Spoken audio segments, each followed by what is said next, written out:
We're here for a little bonus episode in our Adapt or Die series. You guys all know who we are, I think, at this point. But if you're just new to this for some reason, Charlie Bathgate here, and I'm joined by Sang Lucci. Lucci, say what up to the people. How's everybody doing? Midday here. Hope you guys are trading well. Wild market right now. Yeah, I drag Lucci on. We usually do these after hours so that we're not like Lucci isn't watching multiple positions while also talking about stuff. But sometimes, Yeah, you'll see my head going around in a lot of places. So yeah, spices things up a little bit. You've been fine. doing this for long enough. You can talk and trade at the same time. I have Indeed, confidence. indeed. Yeah, so this is a continuation of our series Adapt or Die, and the reason we're back is because part of it is we got a bunch of requests to have Lucci come back on. Felt like there was some kind of unfinished business from our last one, and there was a window here where we could get Lucci to talk about it before the master course starts on Monday night. So live session of the master course starts Monday night, 7:30 p.m. We're running a discount right now. If you go to sanglucci.com/MC, you can get in on that discount before we start things off on Monday night. So if you're interested, now is the time to hop in there. So Luch, so many different directions we could go in terms of what we talked about last time going into this time. One of the things that I want to talk to you about is there was a comment in the YouTube, in the recording for the last YouTube that was interesting and actually got like a bunch of people, chatting in there.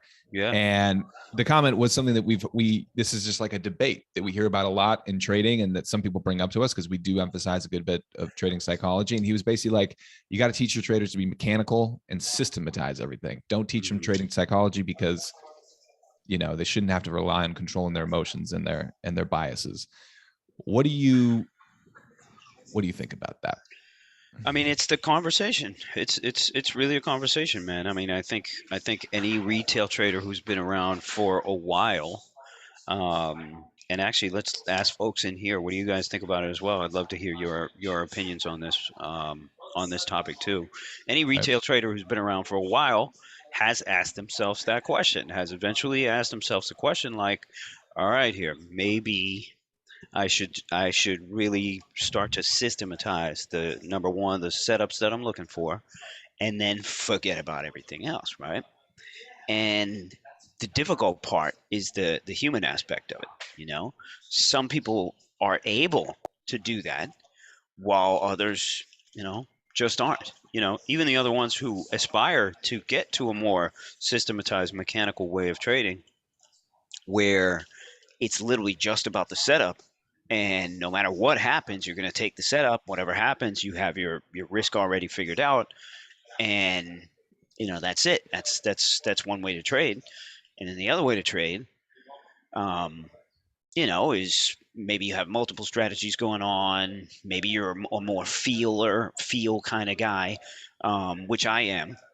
And you can't get to a systematized way of trading unless you start incorporating automation and things like that. So there's a big perception as well that going to a system is more difficult because maybe there's some cost incurred with building some automation, doing a little bit of programming. Mm-hmm. um, and then there's the human aspect of it. So you can have a system that, then there's plenty of retail traders who have created the systems, but they'll still blow up because there's the human aspect of it where it's like, yeah, I have a stop here and I should get the fuck out, but I'm not going to do it. And I'm going to add. So that's not your system. You know what I mean? So the human characteristic always throws a wrench in this particular discussion, Right. Now, it is to be more systematized, I think is always a good thing because you're starting to look at what you're doing, you're starting to, really feel out what is working, and then you're starting to itemize all this stuff. So the more data you're able to collect on all of this stuff is a good thing. It is a good thing. It is always a good thing, Mm-hmm. you know. But again, there's that human aspect to it. So, Steve Hammer even, who is from HFT Alert, who we brought on several times, he said the same damn thing, Don't talk to me about trading psychology. This is, it has nothing to do about that. It's just you have a system, you execute, and you know what the outcome is. Who gives a shit? You Right. know. But to get to that place too, that's another difficult thing for certain people to get to that place where You got to you yeah, you yeah got to cultivate discipline, right? You got to cultivate exactly. discipline to get there, and that's psychology, is it Ex- not? exactly, Yeah. Yeah. exactly. So me as a personality, and again, we talk a lot about this in our course. Um, when we talk about trading psychology, is finding your strategy, finding what fits you. Because all personality types are completely different. You know, there are strategies out there that just don't fit the way that you want to execute. They don't fit the hours that you want to operate. They don't fit the risk that you want to take. They don't fit any of this shit. So you got to find shit that works for you. You got to take the education and apply it to, your sort of personality and find your style. My style is I'm a straight cowboy. I want to I want a big correction or reversals where I feel like people are piled in on the wrong side of the trade, because then you get enough power and enough force to really move the markets, and that causes options to double, triple, quadruple, and all that kind of stuff. If I can find those moments and I can lever into those moments, I can make millions of dollars. That's it. That's my jam. This is what I do. Now, the question is how do I find those times? I find them through losses. I find them through punting around and trying to figure shit out. Does that get a little emotional? You better fucking believe it does. you know, could I Yeah. cut down on some of that shit? Absolutely. Do I need to? Absolutely. Are there ways that I could? Absolutely. Are there ways that I could systemize, the finding of those moments? Absolutely. So those are the things that I'm working on, you Yeah. know. But it doesn't mean you go one way or the other. You know what I'm saying? I think the retail trader has to have, especially going into, the future here, you got to have a hybrid kind of mentality. Because yes, absolutely, if you have a system, the strategy works, similar to HFT Alert, Steve Hammer, who has a strategy that's been working really well for years now. Right. They've never had a down year, regardless of what the market is doing. They've never had a down year. That system works over time. That system just fucking works. Many people try to execute it, they still can't execute it because they don't follow the rules, they don't know when to follow the rules, or their emotions come in the way and all that kind of stuff. So it takes some time to work all that out of your system, and then to even believe in the system, right? We're naturally non-believers, human beings. Like, we're naturally these skeptical, people. So you gotta work through all these things too. So absolutely, if you have a strategy that you can systematize, I totally recommend that you do it. Try to take as many of the emotions out of the equation. Just trade the trade. But I'm also saying that some of you guys are just not going to be able to get there, and that's okay too. You know, Right. that's Right. okay too. Yeah. Yeah. I mean, I think what you were saying about personality type is huge for this, right? I feel like whenever we are sitting around having conversation with traders who are really leaning into this logic of like, no, no, no, you got to be systematic, you got to make it mechanical, like they're more likely to be people who come from like an engineering background, who are Yep. left brain thinkers. They're Yep. systematic thinkers. And so it's like when everything is, when you have a hammer, everything looks like a nail. Like that's the way that they look at things, and obviously that you just articulated it perfectly, right? That's their personality type, that's what works for them. But it's funny when you see these conversations because people come in, they're like, hey, this works for me, therefore this is the way to trade. It's like, well, it works for you because this is your personality type, this is how you see the world, this is how you solve problems. But for somebody like you who is way more about feel and has like the tape fucking connected to your gut like an umbilical cord or something, like it Right. doesn't. And I feel like you have like articulated, of course, and systematized. We've spent a lot of time behind the scenes doing a lot of that work. You can articulate what you look for in a name, of course, obviously, but I feel like if you really tried to be truly like perfectly systematic with your trading, you'd be behind, wouldn't you? Because so Absolutely. much of what you Absolutely. So like, the supercomputer of your brain is still way ahead of any. Yeah. absolutely. And it Yeah. would cut my legs out from under me. You know what I mean? It would, Right. unless I'm able to systemize exactly what I'm trying to do. Right. which Automate, which is automate, which exactly is a, yeah, people yeah. have said it was possible. I've tried to do it and I haven't been successful thus far. There's too much of a read. I don't know. There's too much of a feel component to it. Now the thing is this is where the hybrid stuff is that I was talking about. If I'm able to execute and shoot from the hip and do whatever I need to do, that's great. But if I'm able to automate the exits, Yeah. then I kind of have a hybrid system now where I can program those exits, and that's fine Hmm. because they don't require as much feel as the entry. They don't Hmm. require any of that shit. I already know Hmm. if I'm right. I already know where this shit's going. Hmm. So I can automate those exits, and I can also automate the risk management of it. If I put on a lot of size and I really have a good feeling about this, but I'm just for whatever reason I'm wrong. Right. That risk management part of it, the automation, that can save me a lot of losses. It can handle, the exit of these positions for me while I'm free up my mind to work on other things or Yeah. to work on other trades or to continue to read and stuff like that. So the hybrid trader, I think in the future, Yeah. that's going to be who everybody's going to be. And Yeah. what does that person need? That person needs weapons. That person needs tools. That person needs scripts. That person needs technology. And we hope to provide all that for you guys in the future through St. Right. Lucci. Right. Yep. Yep. And do you specifically say in terms of like you'd rather automate your exits? Is you saying that because that's easier? Or are you saying like because that's also more of like a weakness for you? You know your entries are always on point. Exits are Mhm. harder. Exits aren't harder. It's Mm. the it's when you're wrong and you got size. That's Right. always the issue. Well, It's that's when harder, you're right? it's That's when it gets exactly harder. my bad. Right. Yeah, that's Right. that's harder. So Right. it's when you're wrong and you got size.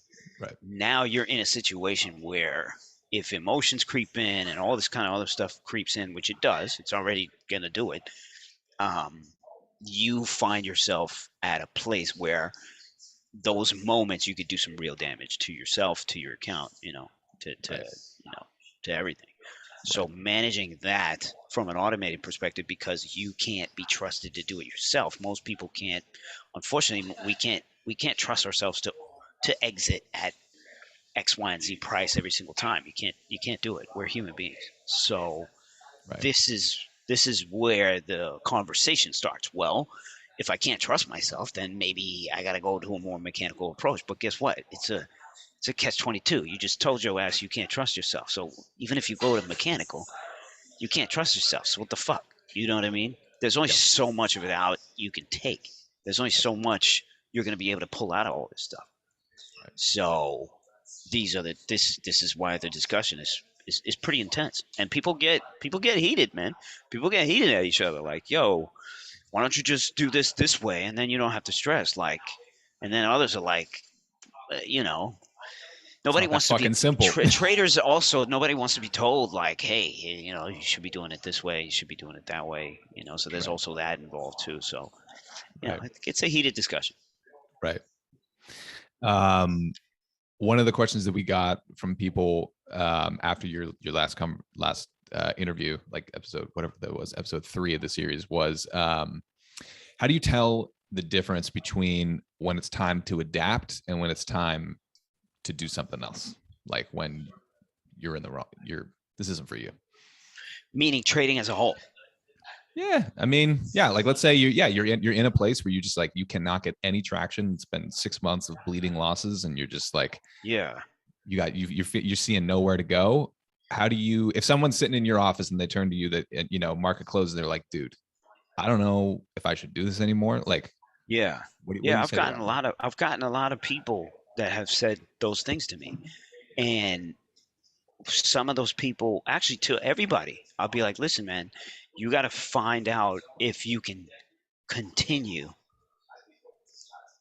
and not obviously kill yourself. Like you need to manufacture another year of time where you're comfortable paying for your bills and taking care of whatever you need to take care of, in order to do this properly. So I would recommend more on that side. But countless people have come to the office, have DM me, tweeted me, whatever, and asked the same question. And I tell everybody to fucking continue. I will tell everybody to continue. Like, Just if you stick in there, really stay just in there. stay in there, just find a Yeah. way to stay in there. You will make it through. Now, there's some there's some mental and emotional types that just are unable to let losses go. They're unable to do a lot of the mental. They don't have the coping mechanisms. Let me Hmm. put it that way. I guess that's an easier way to put it. And I Very don't know the therapist of you. I I like don't know that. the I like right that. psychological term Yeah, or whatever. totally. They don't Yeah. have the coping mechanisms in Yeah. life in general. Yeah. You know what I mean? So you put a kid that, obviously this is an extreme example, but this Texas shooting, the Mm. kid, kid ain't got no coping mechanisms. Most people don't have them, right? And it takes time to build these things anyway. Mm-hmm. So, you know, it, obviously there are some people that just don't have the mechanisms or the tools mentally to be able to continue. It's Right. just too much stress for them. Right. And if that's the case, and you're that type of person, but those type of people generally never float to the market anyway. They never try, those type of people, because they know themselves. Mm-hmm. Granted, there are people who don't know themselves yet. So trading is also a process of knowing yourself too. Right. So, Right. but to everybody that asks me that question, Charlie, I tell them the same thing, man. Find a way to fucking continue. Yeah. Find a way to continue. The longer you stay in the game, the longer you have a seat, the you know the more likely it is that upside is coming. You just obviously you can't see it, but it's the same in running a business. It's the same in anything else. Yeah. So people come to me and be like, "Yo, should I quit? Should I do something else and run another business?" Like, dude, if you had a good idea, just fucking stick with it. All you got to do, half the time is just just stay in the pocket and stay in Yeah. the pocket. Find ways to stay in there. And again, I know financially it's difficult if you ain't making no money and you're not dedicating that time to work and all that kind of stuff. So, but that's a small subset of it's not the big picture, right? Right. So I'm Right. always thinking about the big picture. If somebody comes to me and says, "Yo, I want to quit," blah blah blah. I'm thinking about the big picture. Even if you quit for 6 months and go get another fucking job, that to me is fine. That to me is part of the big picture. If you got to It's not quit, you got to permanent. go. It's not Yeah. permanent. You know what I Right. mean? It's not Right. doesn't mean you lost your seat at the table. It just means you're just pushing off a little bit. That's it. Yeah. Yeah. You know. Yeah. So that's not the big picture. If you need to chill for a little bit, a couple of years, build some capital, work on some other business, some shit like that, and then you're gonna come back to the table. You never left then. This is a long term game. I'm talking about 20 years here. I mean, I'm not talking about a year, 2 years. Yeah. Yeah. There's a big difference between saying like I'm not going to trade for the next 6 months. I'm going to rebuild my account. I'm going to give this some breathing room versus like mentally checking out and saying I'm done. I'm done with the game. I'm not looking at the markets anymore. I'm not. I'm completely out of this. So I mean, you and Ranch have both had periods where for Yeah. whatever reason you were like, hey, I'm going to rebuild my capital and just like give this some space and then come back around and Yeah. whatever a month a year it's doesn't mean that you're hanging it up. Exactly. Yeah. Exactly. And that Yeah. that might be whatever period in time, but the big picture is your head is in the game. You want to come back to the table. So that's what I tell everybody, man. Just fucking find a way to continue, man. Yeah. Yeah. Yeah. I mean, that's one of the things that we talk about this in the course too, like how you managing your own psychology is a lot of this has to do with managing your finances, right? And there's a reason why so Absolutely. many traders have another stream of income. They own Absolutely. properties, they have a business, education, technology, something like that, Yep. because Yep. it's a pressure release valve, and when you're trading, especially when you're new to it and you have to make that monthly nut, Yep. you're in a Yeah. vice. And then the other thing is, even if you have it, even if you have the other monthly income and you're good and everything, the fucking emotions are the same, man. You take a hit, man. You're still gonna feel like shit. You know what I mean? You're still gonna ask yourself the same things that it had, if you didn't have the income. But again, having that income, having something on the side that is able to help you, it's super important, man. Charlie and I figured that out a while ago. So, Yeah. For the most part, we got that taken care of. Yeah. Um, for you, you talked about this a little bit in the last one, but what's when you know that you need to adapt, when you need to change something, what's the biggest obstacle for you that's like sitting in your way that stops you from doing It's that? myself. It's always myself. It's always Yeah. myself. You know you need to do something, but you're putting it off because whatever you're doing right now you're attached to. So the first step always is giving yourself the space to realize and say, hey, I need to, I need a different headspace, so to speak, right now. Mm-hmm. And then once you're able to clear all that out and start fresh, then you're able to start developing new habits. But most people never get to that. They literally never get to that place where you Mm-hmm. have a clear head. You're not attached to the the programming that your body or your mind will usually just default to. Mm-hmm. So that takes time and that takes energy and that takes effort. And Mm-hmm. most of the time, people are fighting that because you don't want to change, right? So it's a difficult thing. But I always do it with slow increments, man. Go to the fucking gym, you know. You get start, go to the grocery store, buy your shit instead of eating out. Just little shit that slowly gets you in the back, back into thinking about your body, thinking about your health, thinking about your mind kind of thing versus thinking about the market, thinking about losses, thinking about gains, thinking about all that shit. So you start slow. Zooming out a little bit, like Yeah, yeah, keeping things in perspective in a way. Yeah. exactly. So you start super slow, with small things that you can definitely do every single day. And it could be something super simple like in the morning, sometimes I'll just be in a bad mood and I won't floss or something like that. And I'll forget to do that shit. Or not forget to. I'm conscious of the fact that I don't want to, number one, Like fuck because this floss today. fuck this floss, or I don't want to waste my time. I got to get right to the office. I got to go, I got to go. And you're in Right. that mindset. Sometimes pausing in those moments and just fucking doing them. Mm-hmm. Those are the small little wins that will translate. They actually, they're really translate. It's, at least for me, Yeah. you Yeah. know, they translate into changes of habits, disciplines, all that kind of stuff. Yeah.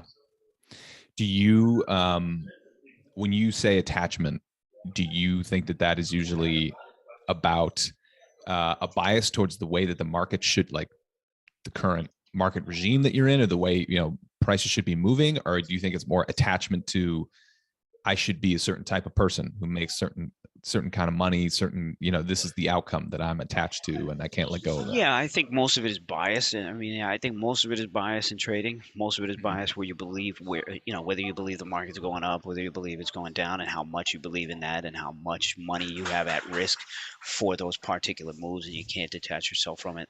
Those things. That is the biggest attachment that provides and causes the most pain, stress, losses. All that kind of stuff. Yeah. And even when you look at life too, any of those biases, it makes you unable to see the bigger picture, which is that you're fucking wrong. And if you're wrong in trading, you know, and then add on that you want to trade options too, your option is going to fucking zero, man, with or without you. So all those emotions or whatever, they translate to actual action and execution in the markets, where has some pretty deep consequences here. Yeah. Yeah. Yeah, I mean, yeah, it's always interesting to talk to you about this stuff because I feel like you have this sort of I mean, I feel like when you're stuck in the market, you do what you just talked about, right? You zoom out and you're like, hey, I'm putting this in perspective. I'm focusing on other parts of my life. I'm going to yep, be present in other parts of my life. And then you start sort of engaging in behaviors and other parts of your life that are not related to the market, but then you kind of funnel that back into your trading. And it's this like kind of circuitous loop that you do that really works for you. yeah, yeah, absolutely. But again, hence why we go back to the systematized trading versus the emotional one. The systematized traders, they don't. You do much less of that. You know what I'm Mm-hmm. saying? So that's their real argument. That is very pro system trading Right. because you take all that stuff, you kind of take all that stuff out of the equation. You Yeah. really do. Yeah. So if that sounds appealing to you, you should fucking follow that heart, man. You should follow that heart, follow that gut, and you know, Yeah. it might work out for you. Um, one of the things that people that somebody asked is like how, so you were talking a little bit about how during COVID you switched over to crypto and how that Yeah, really helped like give yeah. you a fresh perspective, and you killed it, and then you kind of that reinvigorated you and you came back into trading some of the stuff that you'd always traded. So how did COVID and the general, this is the question, how did COVID and the general public's response affect your trading behavior? Did you have to adapt your thinking to anticipate the influx of retail participants? No, I mean, I always had that mindset anyway. Mm-hmm. I always had that mindset anyway. It's just it was something, it was just something different. So my reading, it gave me a clean slate again because Mm-hmm. I was looking at the equities markets already with a bias. I had never gotten rid of that bias. I was able to look at the crypto markets and just I didn't have a bias. You know what I mean? Mm-hmm. So Mm-hmm. I was able to just see it for what it was. So Mm-hmm. I'm always looking at who's positioned on the wrong side or who's too heavy. Crypto also allows you to get access to data much faster and more easy than equities markets. So you can even get statistics indicators. Not even indicator. I hate saying indicators because it's like this lagging whole kind of system. This shit ain't lagging. This shit is real time kind of situations where you can see where people are positioned and and who's about to get fucking run over, man. And Right. that's my bread and butter. So I was able to just look at it and be like, holy shit, fuck it. This shit works way better, you know? Right. Right. So that was it. That was it. I didn't change my frame of mind at all. I was just looking at something with a clean set of eyes. Yeah. That's dope. That's literally it. Um, wow, is Zverev and Nadal going to a tiebreaker right now? Well, he rolled They his did. ankle, bro. He rolled Who his ankle. who did? Who did? Zverev did. Zverev did. So Oh boy. I know he's in pain right now. Shit. Okay.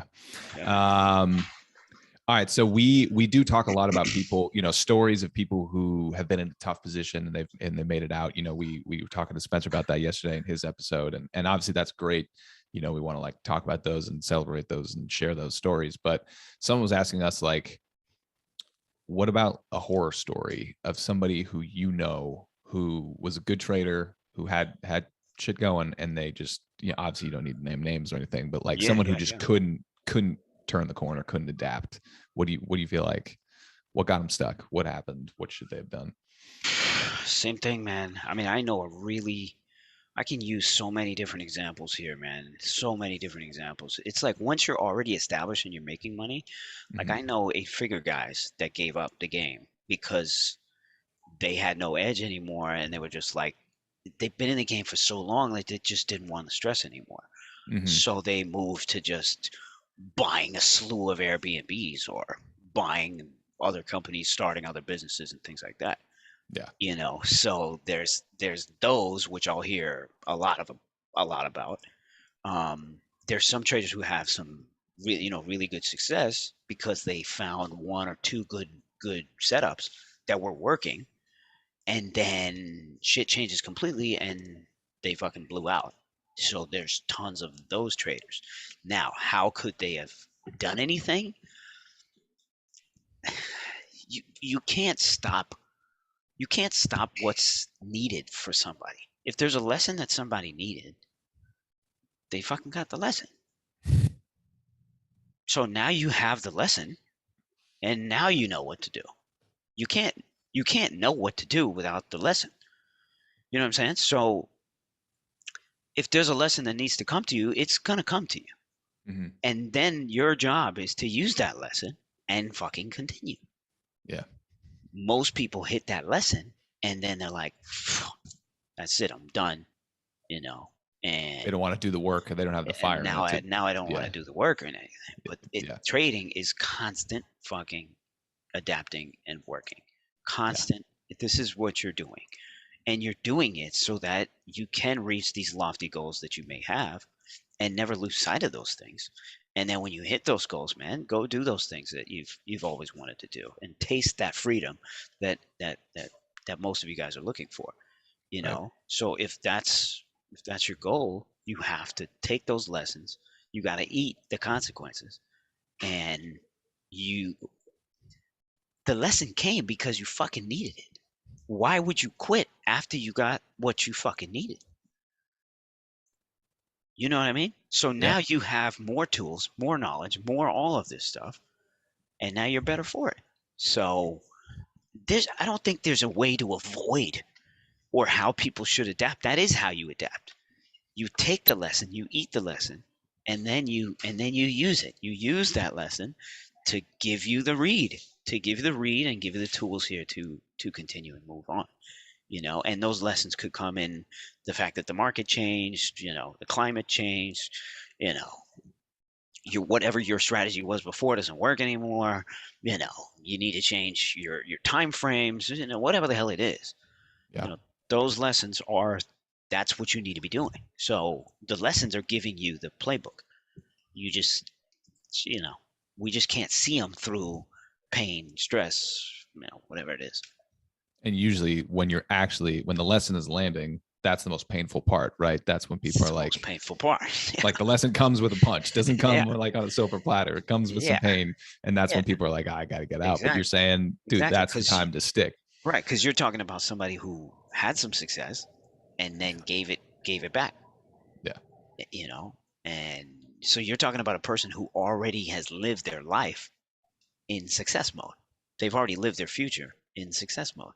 And Mm-hmm. now you take them away from that future that they already lived in their head.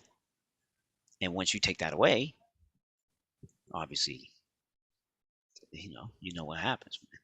Right. It's just suffering. Exactly. Lord has said it. It's just suffering, you know, because you're not Yeah. getting what you want at this moment in time. And Right. then you know, you don't know how to handle it. Now comes the coping mechanisms. Now comes the mental aspect of it. You know, now comes the rest of it. Right. I mean, as you're talking about this, I'm thinking about a lot of guys that just traded when you first started trading prop, like, Mm, and they were just dependent on the uptick rule, right? mm. And Yeah, then yeah, yeah. that went away, and you were just there was a lot of guys who were printing money at that prop firm that you were at, and they just were like, whoa, whoa, whoa, I gotta do something different. And they were out. They just closed up and left, right? Yeah, exactly, exactly. And there's plenty of that. There's plenty of that. You'll see that everywhere. You'll see that everywhere. You Yeah. know, you will see that everywhere. And you know, it is what it is. It's the same thing with all cycles, right? You have some people that come into things easy, that cycle blows up, and you know, then we revert back to the mean and so on and so forth. It happens in every business, every market cycle, everything, you know. Yeah. So, Yep. you know, if you know to expect that too and you're already wired for it, you know, these are the people that are, you know, they'll move on. They'll move on, they'll continue, you know, they won't think about it too much. They won't hold on to things too much, you know. But we're talking about trading, so the people who come into this, you know, we know what the archetype is of the mentality of what they want from it, and then when they get it, maybe they taste it. You know, it's a drug, man. It's a drug. Goes straight to your fucking brain. So yeah. Yeah. All right, everybody. If you have questions that for those who are in here live, if you got questions, go ahead, drop them in the chat or put them in the Q&A section. We'll do another quick plug. Yeah. For the master course. So like we said, it starts up Monday night. So we got 20 evening classes, taught by Lucci, taught by Ron Friedman, taught by Wall Street Jesus and Chris Cady, and then 4 live tape reading sessions with Lucci, where you're actually watching him trade and read tape and getting sort of live stream of consciousness as that's going down. Those sessions alone, often we get emails that changed people's lives in trading. And like we said in the last one with Spencer, you're also getting access to Lucci and Spencer's crypto courses if you sign up, if you're new this time around. So if you're thinking of dabbling in crypto, but you have been hesitant for a number of reasons, these courses will definitely give you what you need to get in there. So discount running until Monday night. You can check that out, sayinglucci.com/MC. Let's see. Questions. Oh, that's a good one for you. My biggest losses usually come right after my biggest wins. How do you mentally adapt to the big wins? Yeah. I think I answered him, but it's we. I don't think it's mentally adapting to the big wins. It's just you saw something, you were there, you captured the win, but now the emotion is like I want more, I want more, I want more. So that's the immediate emotion. So again, you can't control that emotion, hence why you need to continue, you want to continue, you want to keep going, you want to keep going. And then what you're doing is there's no setup anymore. Like you caught that big trade because it was meant for you. You were set up for it, you were ready for it, you took it.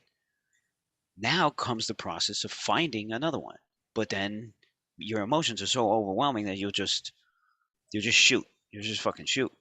And then you'll get stuck in something, and all of that, that arrogance, the aggressiveness and all that stuff coming from the big win will add to your biggest losses. So psychologically, you already know what you're doing. The answer is pull yourself away from it, but you fucking can't because you're a fucking degenerate. So you got to either come up with programs to psych yourself out. You know, it's a tough one. This is really only something that you can solve, and anything that you say to yourself, you're probably not going to do. So you got to factor that into the equation. You know, so yeah. Clay is saying Keto, Stephen Ducks, who's a really great trader. Ducks is amazing. Well, probably one of the best traders of our time right now. After your biggest win, taking a massive loss after your biggest win, and feel the pain of it. So visualize taking a massive loss. Feel the pain of it, so it keeps you from taking too big a size or being too aggressive on the next trade. But again, this is something that works for Ducks. You know what I'm saying? you know, it's like those people who write those sticky notes and shit, and they put them on their fucking computers. You think when you're emotional, you're gonna fucking read that shit? You think even if you read that shit, it's even gonna go through your fucking brain? No, no. Chris does that though. I'm Chris Katie sure. does that. Yeah. Cool. Maybe it works for him. I look at that shit. I'm like, give me that sticker. I'm gonna rip that shit up because that's my personality. You know what I mean? So you gotta work on things. You gotta work on things for yourself. You gotta come up with because you only knew you know you. So you gotta come up with tricks to psych yourself out. Yeah. Those kinds of things. I mean, I remember talking to a trader in Chicago who was a big trader, and he said he treats wins the same as losses. He goes down, he takes down to like minimal size again because he knows that his thing was he would take a big win and then he would just go guns blazing and blow things up. So he's like, I treat a big win the same way as a big loss. I reduce my size, make sure I have my feel right again, and then I go from there. Lucci, what was the biggest driver to growing your account quickly in your early days? I don't know if you even would say quickly, but yeah. Yeah, nothing ever happened. Nothing ever happened quickly. When it happened quickly, it happened because I became focused. I was able to cut all the distractions. I was able to zero in and find that sort of, in the zone kind of mentality. And it's difficult to find that place. So for me, all my quickest gains came from scrapping original, programming that just wasn't working anymore. And once you're able to let that go, and sometimes it takes months, for me, sometimes it takes years. And then you find moments where you're like, life lines up with your trading. You have the time, you're focused now, maybe you're less stressed, whatever the case is, and boom, you're ready for that upside. And it all comes in really quick. Yeah. You know what I'm saying? So I don't think anything happens quickly per se. I think you're just there at the right time at the right moment. You're doing what you need to do, and it comes your way, kind of thing. I mean, I remember talking to you when we first started working together, Lucci and I, 11 years ago. I had been working actually in like screenwriting and film production and film finance in LA. And there would be this thing that would happen in LA where someone would sell a screenplay and it would be the first time they'd sold a screenplay, and they'd sell it for like a couple $1 million. And people would say, this guy's an overnight success. His first screenplay, Sure. he just sold this thing. Sure. And the reality is he'd been working on his craft and writing the screenplay for 10 years. And the deal just came together in like 48 hours, right? Yep. Lucci, talking to you back then, it was the same thing. I mean, I feel like you were so in the zone. You were working your fucking ass off and grinding so hard for a year and a half, 2 years. And then when some of those huge trades came around, you had put yourself in a position to take advantage of it. Right place, right time. They happened fast, but it wasn't like you just made money really fast trading. Absolutely. And again, careful asking that question. People who ask that question, they lead us to believe that, you just started this game, you're eager to make money, and you're looking for these golden nuggets and shit like that. And if you end up in the master course, like, I'll slap the shit out of you. You know what I mean? Obviously, digitally speaking. Digitally speaking, no physical violence here. Dude, I think that's a great note to end on. Everybody, if you have questions about the master course, shoot us an email, contact@stlucci.com. Use the help chat on the website. You can book a call on the site with one of our team members. They'll answer your questions. But hope to see a bunch of you in there Monday night when we get started. Luch, thanks for hopping on, man. Absolutely. Appreciate it. Take care, everybody. Everybody have a great weekend. Appreciate it. Later.